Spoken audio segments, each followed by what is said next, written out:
And you might not see them, but a Metro councilman says there are extra security precautions for early voting sites. And this follows national reports of threats as well as intimidation during the 2020 election.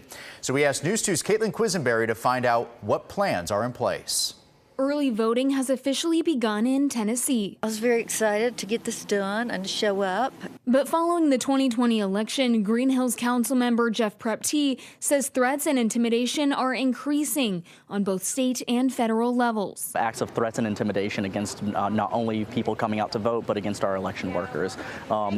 There's been a number of situations with the Secretary of State's office of credible threats against both state and local election officials. Metro Police told News 2 there have been no issues with security for the early voting locations, but they are not leaving security up to chance. So the Office of Emergency Management as well as MNPD are again working with our state and federal partners to make sure that there are robust contingency plans and that there will be a robust response. A spokesperson for Metro Police tells me the details into the security measures currently in place for election sites are confidential.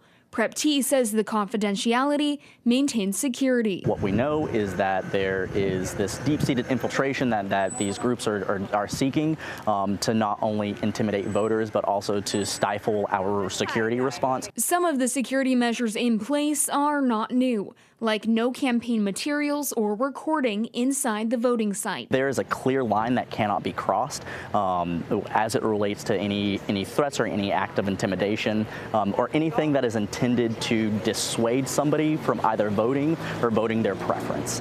Now, something that you will see when you do head out to vote are the 100-foot boundary marker signs that are throughout the voting sites. Now, this helps keep the candidate signs and merchandise, as well as the solicitation of voters, at a safe distance as people are heading off to the polls. When you feel safe, you feel free. I believe that Nashvillians are band together to make sure that others feel safe and that there's no harassment. I think if people start feeling unsafe, they're going to stay home. And we don't need anybody staying home. We need them to turn out. In Nashville, Caitlin Quisenberry, News 2. And as many are out at the polls today, there are many places to go out and vote early. They include the Hermitage Library, Madison Library, Goodlettsville Library, as well as the Green Hills Library. And also new this year, voters can also go to the Lentz Public Health Center to cast their ballot. Now, time varies each day for early voting. So to also view a sample ballot for Davidson County, go to WKRN.com. We got to post it there.